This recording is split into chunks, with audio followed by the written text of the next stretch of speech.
Hi everyone, it's truly an honor to be here and have a chance to meet so many wonderful families, and I'm really thankful and appreciative to have the opportunity to speak to you actually about a really important topic. So hydrocephalus following hemispherectomies and really any generally large epilepsy resection. No conflicts of interest. So we're going to start off talking about basic anatomy and physiology lesson about the brain and how brain and spinal fluid physiology works in the brain. We're going to talk about something called the Monroe-Kelly hypothesis, which is an important paradigm for which we make decisions on and how we think about pressure in the brain and hydrocephalus. We're going to talk about diagnosing hydrocephalus, management options, and complications and troubleshooting, particularly shunt problems. So here's the anatomy of the ventricular system. The fluid is made in the center of the brain in these pockets known as ventricles. And there's a particular substance here called the choroid plexus. And the choroid plexus's job is to produce brain and spinal fluid continuously at a rate of about every 3 minutes or so. You may get 1 milliliter of brain fluid. So it's very, very slow. And this gets created in the center of the brain, and it kind of follows this path from these ventricles down to this other ventricle to another one, and then it sort of goes around the spinal cord and the brain and sort of bathes the brain. And for each drop of brain fluid, which we call CSF stands for cerebrospinal fluid, for each drop that's made, the same amount should be absorbed. And really, hydrocephalus is the imbalance of what's made and what's absorbed. So if you have too much brain fluid made and not enough absorbed, you develop hydrocephalus. If you have too much, there's very few conditions that give you too much brain fluid being created, but any of those can give you hydrocephalus. And hydrocephalus stands for too much fluid in the brain, too much brain fluid, too much CSF. These are the rates at which CSF is made in adults and kids. So here's a closer look at the fluid spaces of the brain, the ventricles, and you can see this red structure that is over here. That's the choroid plexus. That's what creates most of the brain fluid. It doesn't create all of it, but that's where most of it comes from. And this will be relevant later on as I talk about one of the treatment options for hydrocephalus. And where is the fluid absorbed? It's actually on the surface of the brain in these areas called Arachnoid Villi.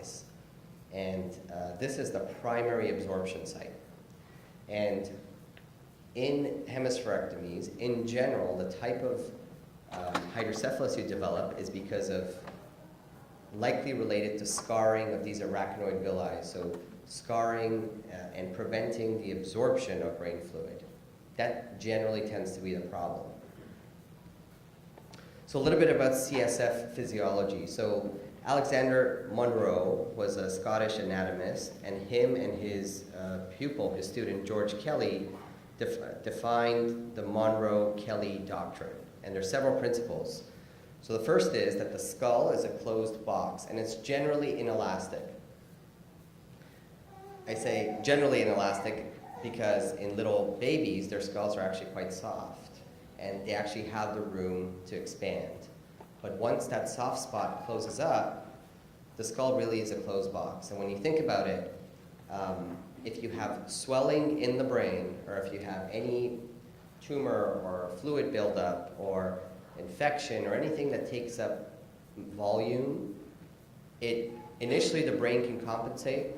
It compensates by draining more brain fluid. It can sometimes decrease the amount of blood volume in the head, but eventually the pressure will, it'll surmount to pressure on the brain, and pressure on the brain is not good. So that's really, in a nutshell, what the Monroe-Kelly doctrine is about.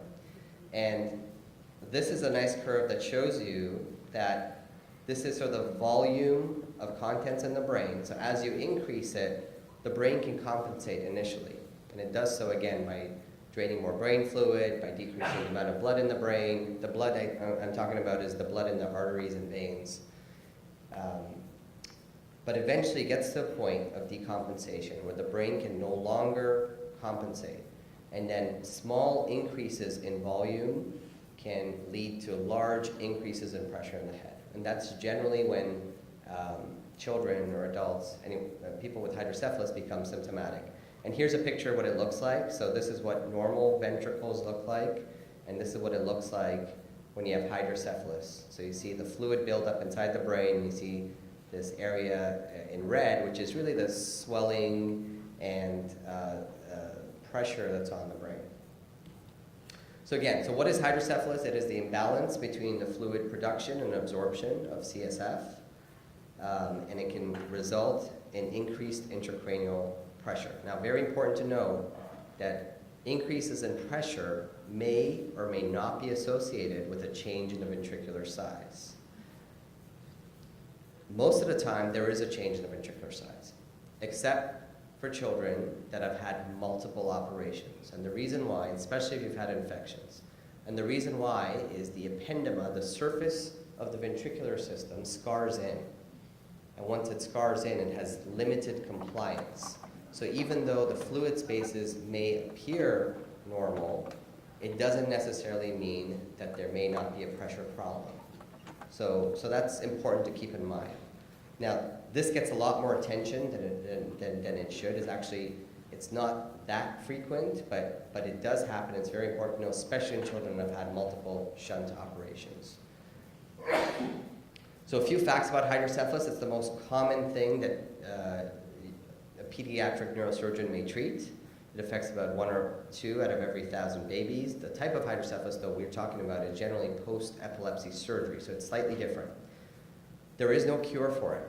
There is no effective medical therapy. The only effective treatments are surgical. And it's very important to know that hydrocephalus is also a lifelong condition.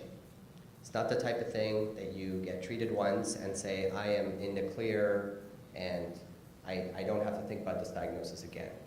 And especially as you think about it, when a child gets treated when they're very young, we need to follow up with them as they grow up and to get into adulthood, because you can face different challenges. And sometimes you need revision operations for your hydrocephalus. So in a nutshell, I touched upon this. Hydrocephalus is either increased brain fluid production, obstruction of those fluid pathways can give you hydrocephalus, or lastly, due to impaired absorption. So very briefly, I'm not going to go into the surgical techniques much, but the anatomic hemispherectomy, where an entire half of the brain is resected, this operation is associated with the greatest amount of blood loss. It actually has the highest risk of hydrocephalus from the other operations that involve removing less brain. But it is the most certain procedure to ensure disconnection, and it's generally indicated for situations nowadays when a functional hemispherectomy has not worked. But this is what can happen after an anatomic hemispherectomy. As you can see, the fluid spaces of the brain are quite large, and you see that white signal in that image on the left side around the fluid spaces. That's a sign that pressure is building up, and now that fluid is sort of diffusing across the membranes into the brain. And children like this can present in 2 ways. You may catch this in a child that's asymptomatic who has no symptoms, and you may just find this on imaging. You may find it in a child that has headaches, nausea, vomiting. And in fact, some children present with recurrence of their seizures because of hydrocephalus. So especially if you've gone many, many years without seizures and all of a sudden you're developing seizures, one of the things to look at is, does your child have hydrocephalus? Because this can trigger seizures as well. So in general, when we're talking about epilepsy surgery, the problem of hydrocephalus is due to impaired absorption. And the reason why is, again, blood products go in and can scar those arachnoid villi that are responsible for absorption of brain fluid. So we've evolved in our hemispherectomy techniques. We have several different, the functional hemispherectomy, the vertical hemispherectomy, periinsular, transsylvian. Nowadays, there's an endoscopic method of hemispherectomy as well, where you just go in with a very small camera. And a lot of these techniques have generally evolved because we want to do a smaller operation, smaller craniotomy, hopefully reduce some of the operating room time, decrease blood loss, perhaps decrease infection. If you do a shorter operation, there's many studies that show that you have a lower chance of developing infection. But more importantly, decreasing the risk of hydrocephalus. So these are my sort of pearls with decreasing the probability of developing hydrocephalus. Some neurosurgeons may not agree, but in general, disconnective hemispherectomies have a lower chance of developing hydrocephalus as opposed to anatomic hemispherectomies. You want to decrease the blood loss as much as you can during surgery, and that's very important for do these operations, having a surgeon that works with or is a pediatric trained neurosurgeon, because pediatric neurosurgeons are very attuned to blood loss. Kids, especially babies, don't have a lot of blood volume, so a little bit of blood loss can actually be quite a bit. So it's very important to be very meticulous when you're doing this operation. You want to limit the amount of blood that actually pools in the fluid spaces of the brain, because that can lead to hydrocephalus.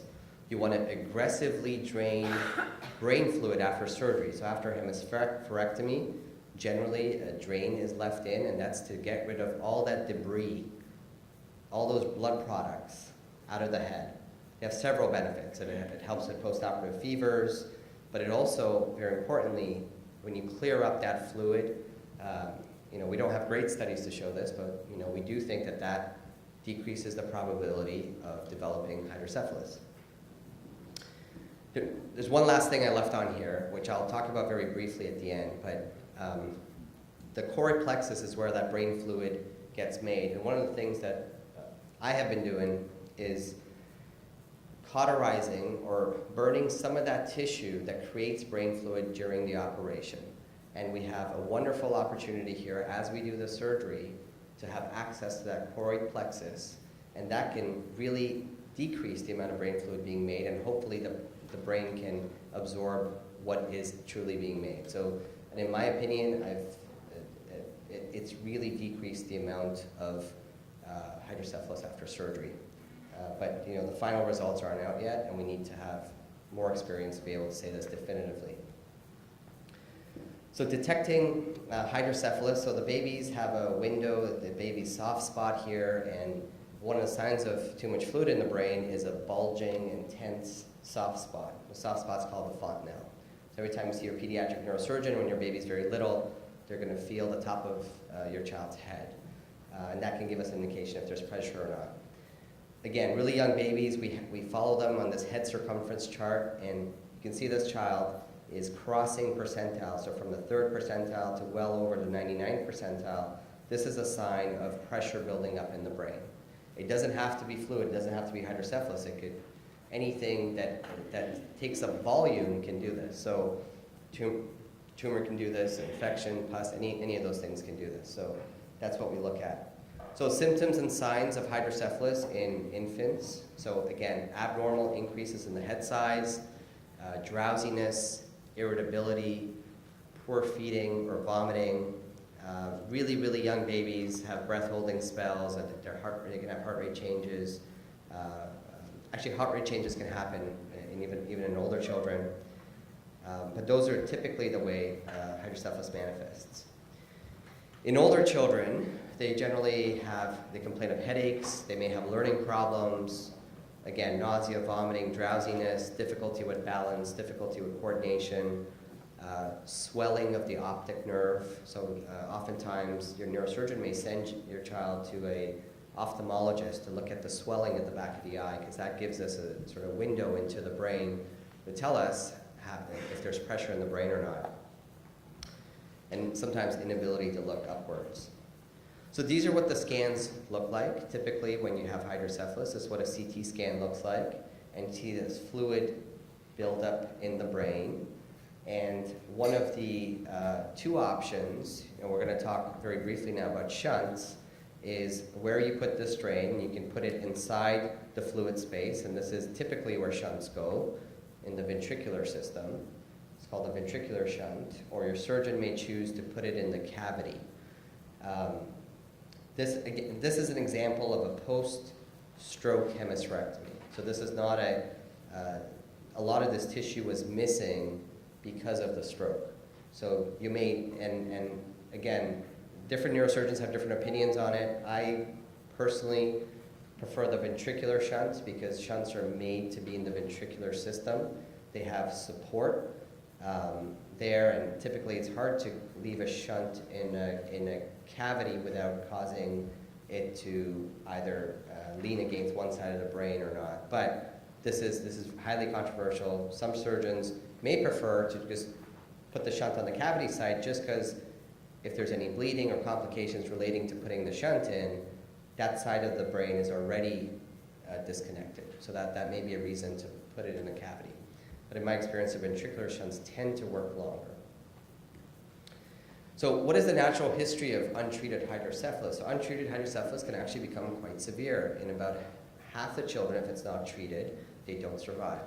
The other half, if it's not treated, they get to a stage called arrested hydrocephalus. This doesn't necessarily mean it's a good thing. That means the fluid spaces aren't getting any bigger, but it usually comes at an intellectual price. And only about 15% of these kids may have normal cognitive and neurological findings. This is all comers with hydrocephalus, not particularly about the epilepsy population. What are shunts? Shunts, this is technology that has been developed in the 1950s and is largely unchanged since then. Many efforts to try to design better shunts and more effective shunts and shunts that don't block. But as it stands today, unfortunately, there's not a medical device out there that fails as often as a VP shunt. So we have a love-hate relationship with shunts. We love them because they can work. We hate them because they can fail. And we haven't, many new versions have come out, very little improvement in outcomes. So a shunt typically has three components. There's a ventricular catheter. This goes in the ventricle or in the brain in the fluid spaces. There's a valve that kind of dictates when the shunt drains or not. And there's a distal catheter that generally tunnels down under the skin, generally into the belly, but there's other sites to put a shunt as well. So these are the three main components.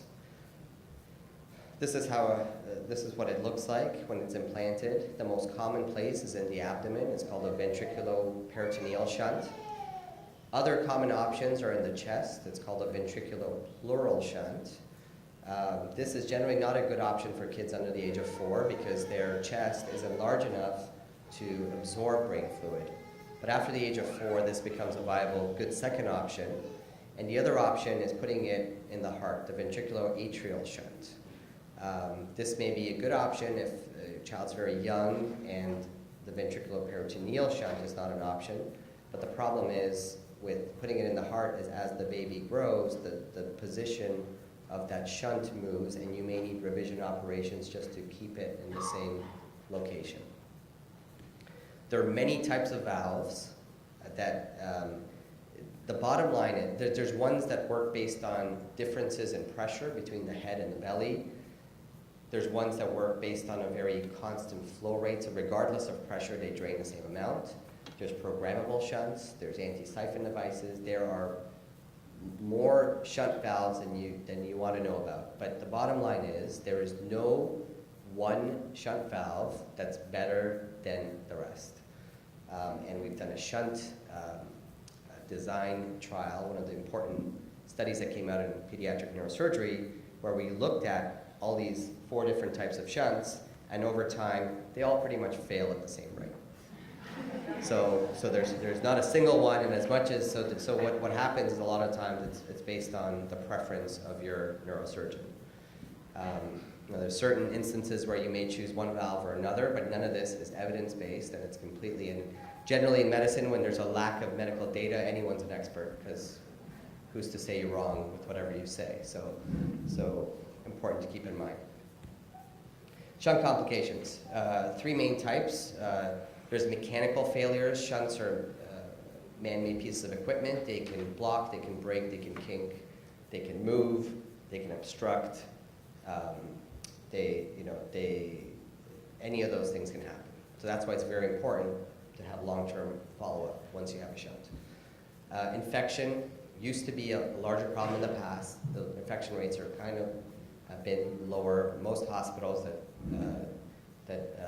there's hydrocephalus guidelines nowadays that most hospitals are following in terms of the procedure in which they put in the shunts, and the infection rates have gone, I'd say, about 10 to 15% to closer to 5%. And functional failure, that means these are shunts that are working, but maybe perhaps not draining enough or draining too much. 3 origins of shunt problems: it could be the shunt, it could be the patient, it could be the surgeon. So, complications in the early period, hematoma, so blood clots as you're putting in the catheter. These are low risks, but as you're penetrating the brain with a catheter, the potential for having bleeding.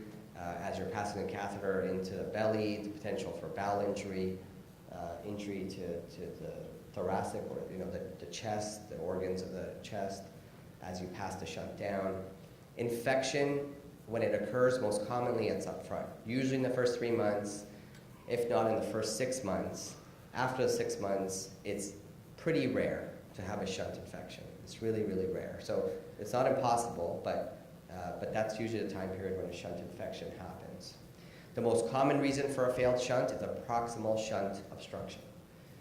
One of the most common reasons for proximal shunt obstructions is overshunting, and you get the ventricle to completely collapse around the catheter. That blocks off the catheter, and brain and choroid plexus can get stuck into the holes of the catheter, and that can be a very common reason for shunt obstruction. So what do you do when you suspect a shunt problem? Generally, you're coming to the emergency room. There's two sets of imaging that's always necessary to be able to fully diagnose a shunt problem. One is some sort of brain imaging, so either a CT scan if your child is really sick. Most hospitals now can do fast MRI scans, which limits the amount of radiation, and it's almost as quick as a CT scan. But you need brain imaging and you need shunt x-rays, because you need to also make sure that that shunt is in continuity. That's where you usually start. If you're suspecting infection, look at fever, abdominal pain. There's blood markers that you can look at. And depending on the problem, you may need to get abdominal x-rays or abdominal ultrasound, chest x-rays if you have a ventricular pleural shunt. Sometimes you need to tap the shunt, take some fluid off to make sure it's working, or send it off for testing. There's nuclear studies, and sometimes ICP monitor. There's still a certain proportion of children that no matter what you do, you may have to end up going to the operating room to explore their shunt. And I'll briefly talk about that. So we have 3 types of shunt patients. It's very difficult to, in a venue like this to talk about every scenario, but these are the 3 common types of shunt patients. One is a child that's clearly, they come in, the fluid spaces look normal, and they're clearly sick by something else. They have gastritis, they just ate something, they have diarrhea because they're sick for a different reason, and just because they have a shunt, the emergency room physician may consult the neurosurgeon, but it's very clear that there's something else going on. It's not the shunt. Those are easy. Also easy is the kids that have really large fluid spaces in the brain and they're very sick. Horrible headaches, vomiting nonstop, and a scan that looks really bad. So those are the kids that are also, there is a shunt problem, we need to fix it now. Unfortunately, nature has it that the most common situation is a child that's somewhere in between, where the imaging doesn't look any different. Child may have headaches. You can get headaches for there's probably 1,000 different causes of headaches. And you're in the situation where you don't know if it's the shunt or not, and that's okay, and that's a very common situation to be in, and sometimes it takes time to diagnose it. So sometimes it's not easy to say right away in the emergency room that you have a shunt problem or not. Sometimes you need to admit the child, watch them, see what happens with their symptoms or headaches, if they're vomiting or so on, make sure that stops. And every once in a while, like I said, you still need to take a child to the operating room to explore the shunt, make sure that both sides of the shunt are working, the proximal end, the distal end, and explore it that way. So there's a really neat study that was done out of Birmingham, Alabama, where they looked at 205 consecutive children who presented to the hospital with possible shunt problems. And they asked the families, do you think it's the shunt or not? So families, I must say, they were really, really good at saying that it wasn't the shunt. So when families thought that, no, this doesn't sound like it's the shunt, they had about a 90% accuracy. But when it came to them being accurate with thinking it is the shunt, slightly less than 50%. 40% of the time they were correct. And the other thing that they found is actually the more experienced parents, the more you have gone through this, the more accurate you were at saying whether it was or it wasn't the shunt, which makes sense. There's a shunt book, believe it or not. It's so for all your difficult shunt questions, these are the two people to ask. One of them I trained under, Dr. Drake in Toronto and Christian St. Rose, but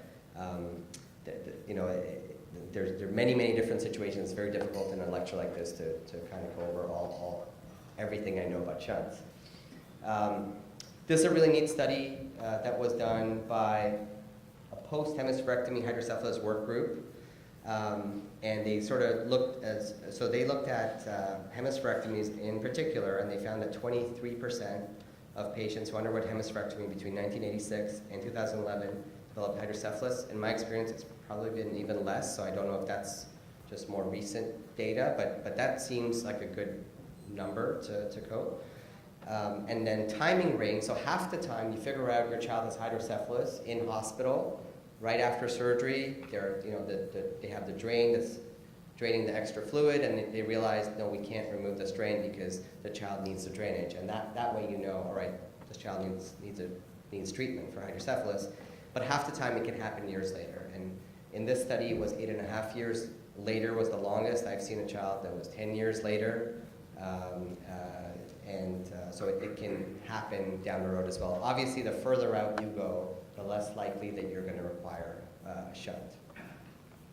And this is really small, but this just kind of tells you the most common symptoms with which a child after hemispherectomy may present with requiring a shunt. The most common is failure to remove that drain after surgery. That's about 61% of the time. There's imaging changes about 80% of the time. Headaches, vomiting, these are the common causes. So the bottom line is kids can present differently with their need to have a shunt. And the hemispherectomy technique was very important. So with anatomic hemispherectomies, the shunt rate, or the hydrocephalus rate, I should say, is 30%. With the functional hemispherectomies, it's closer to 20%. There's some other risk factors. None of these studies are perfect. The one thing to know about medical studies is that they all have limitations, and just because they have found certain factors, these factors need to be restudied, and the more times we can confirm the same findings, the more reliable these findings are. And just because they haven't looked at certain other factors, that doesn't mean that there are not other factors that may be related to development of hydrocephalus. Very quickly, I want to talk about another type of treatment for hydrocephalus. This is particularly in the event that you have an obstruction in the fluid pathways of the brain. Nowadays, we can go in with a very tiny camera, right in, and create an internal connection in the brain that would allow the fluid to drain. And the nice thing whenever you can do this procedure is that it's shuntless. There's no hardware that needs to be left behind. Generally, hydrocephalus after hemispherectomy is treated with shunts. But hydrocephalus and shunts should not be synonymous. What we try to teach our residents is not to, as soon as you hear the word hydrocephalus, associate it with a shunt. Different ways to treat it. And this is a procedure that we're doing at UCLA and certain other places around the country where this is the choroid plexus. This is what it looks like during surgery. And we can go in and we can cauterize or burn some of that tissue that's creating brain fluid. And this is what we're doing. So while you're doing a hemispherectomy, you have a wonderful opportunity as you're doing your disconnections, and you have access to the choroid plexus. So one of the things that's very simple to do is to cauterize some of that choroid plexus, and that helps decrease the amount of brain fluid production. And like I said before, hydrocephalus is all about the balance of how much fluid that's made and how much that's absorbed. And if you can tip the balance in a way that the less fluid that's being made can be absorbed, perhaps you can get away avoiding hydrocephalus. I'll skip that slide. So prevention of hydrocephalus, although it's not always possible, in my mind is best. It's the first strategy. Hydrocephalus is actually seems like a simple problem, but it's actually deceptively very complex. And the other thing to keep in mind is, although shunt failures tend to present similarly in children, and for those families that have had kids that have had multiple operations, generally you can tell this is the shunt or it's not the shunt. But it's important to keep in mind that it doesn't always have to present the same way. It can present differently, and that's part of the challenge. And the last thing is hydrocephalus is a long-term, lifelong condition, and you need lifelong follow-up. So even for that treatment where we talked about potentially doing a procedure with a camera and not leaving any hardware behind, that doesn't mean your child's still cured. They may develop hydrocephalus after that. So that's very important to keep in mind. Thank you.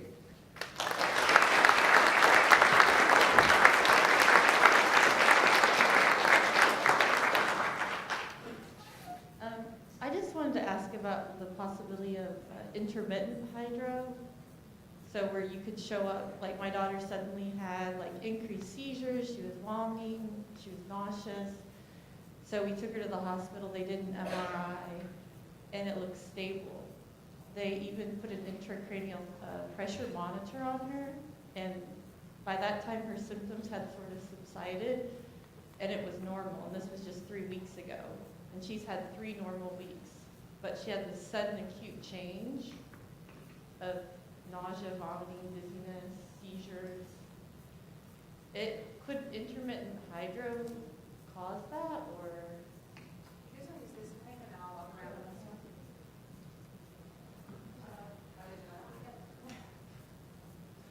Yes.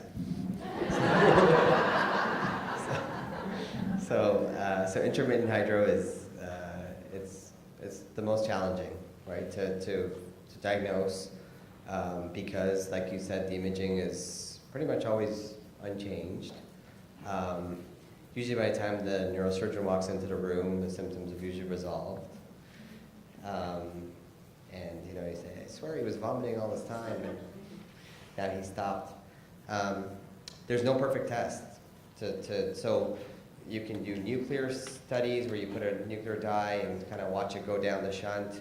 That's great. It can show that the shunt's patent, but that doesn't mean it's always patent. You're just getting one study at one time.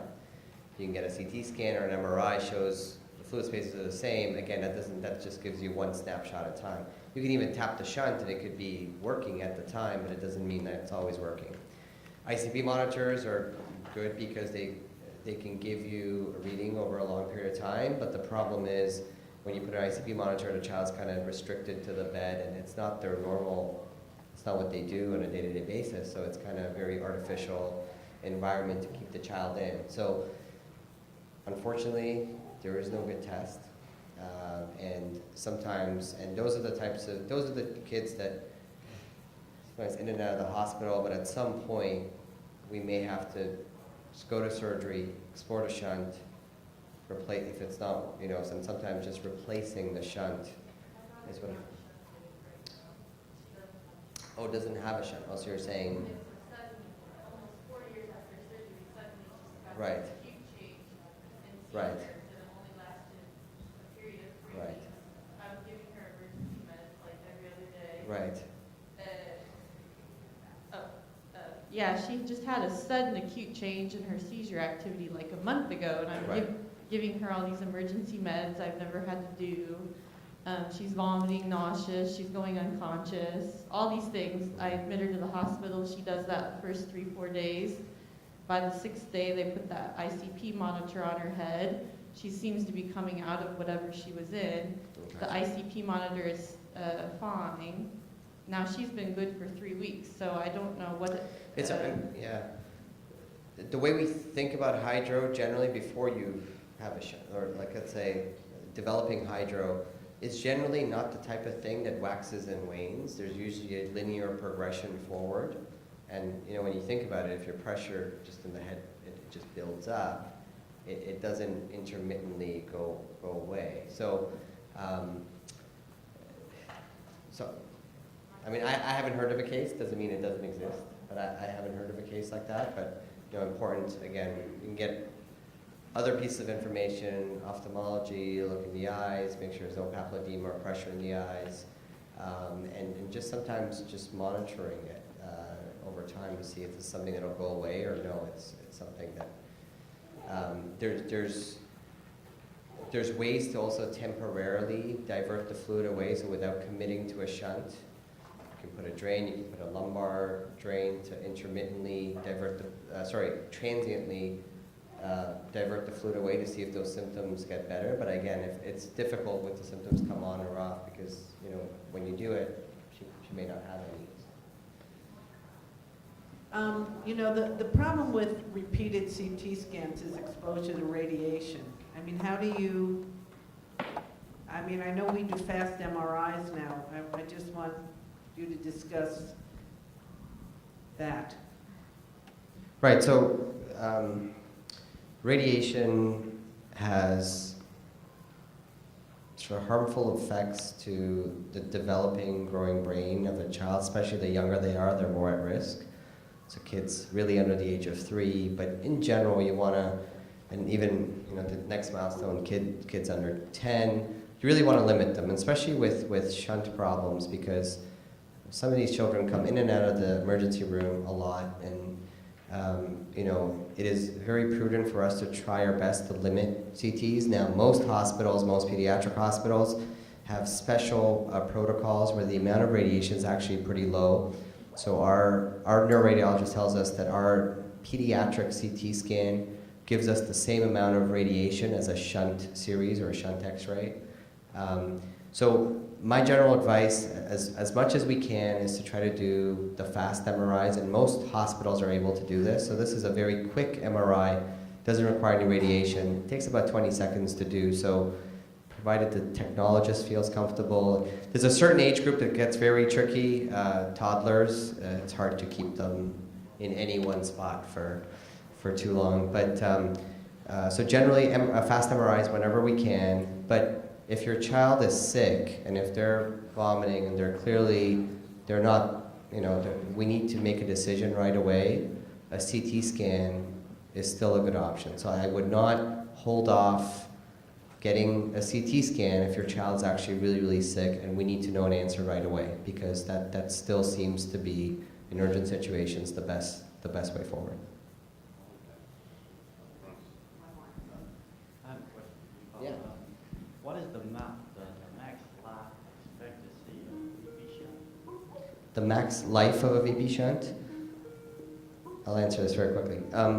So with shunts, there is no max. There is, I say a shunt can last 2 hours. It can last a lifetime. The neurosurgeons previous generations to me, they would say that their first shunt case in the morning would also be the last one of the day, where they had to revise the original shunt from the beginning. So there is a history of shunts not working very long, but it really, there are certain kids that have had one operation and that's been it, and then there's certainly but there's no lifetime to a shunt, and we would never revise it if the child's doing well. So